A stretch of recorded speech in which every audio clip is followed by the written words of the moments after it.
I'm David Hoover, a pediatric surgeon at Wake Med Children's Hospital. I and Dr. Phillips run the Chest Wall Center, which specializes in the management of chest wall deformities in children, adolescents, and young adults. The first thing we do is as we decide what is the best treatment plan for each child and their family, and so we really can look at it for the most part in two big buckets. The pectus excavatum and the pectus carinatum. We'll start with the carinatum first. The carinatum, remember, is the chest that's poking out, the bird chest, the pigeon chest. In that situation, 98% of those patients can be effectively treated with brace compression therapy. We have a low visibility brace that is measured by our orthotics people and fits specifically to their chest. A lot of times if they wear it just for a few months, what I quote religiously, meaning all the time, then they can just wear it at night or something of that nature and avoid surgery altogether. I said 98% of the time it works.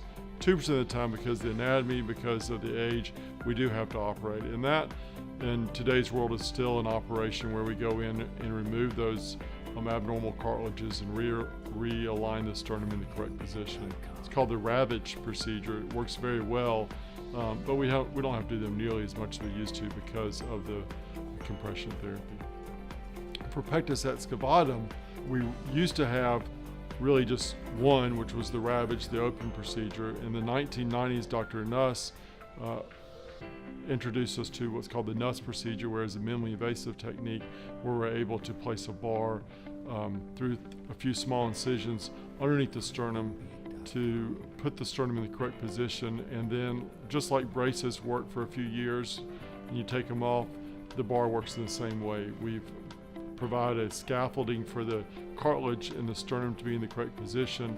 They grow for a few years and then we can take the bar out as an outpatient procedure, and it's 96-98% effective as well. Now we have a new therapy called the suction therapy. So the antithesis of the compression therapy, we want to suck the sternum out. And this is a vacuum type suction bell that we're one of the few places in the country that has this therapy available to them, where we can prescribe this bell or this vacuum bell. We can prescribe the vacuum bell to them. They bring it back in and we work with them on showing them how to essentially, it sucks up their sternum in the correct position. And they do this for 4 to 6 hours a day. We've had good success with this. I'd say, depending on how you define success, in some patients the depression is so deep that we are not able to avoid surgery with the therapy, but we're able to allow the surgery to be put off till years later, which allows the chest to be bigger and they can tolerate it more. And then more importantly, we prevent it from, quote, getting worse. In about 40% of our patients, we do see that they're able to avoid surgery altogether if we find the right patient.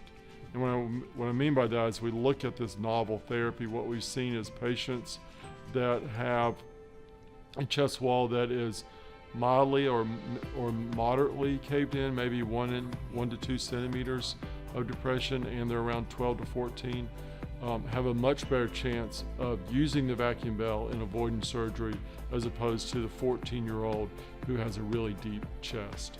Those patients still require surgery usually, and the timing just really depends on the individual patient.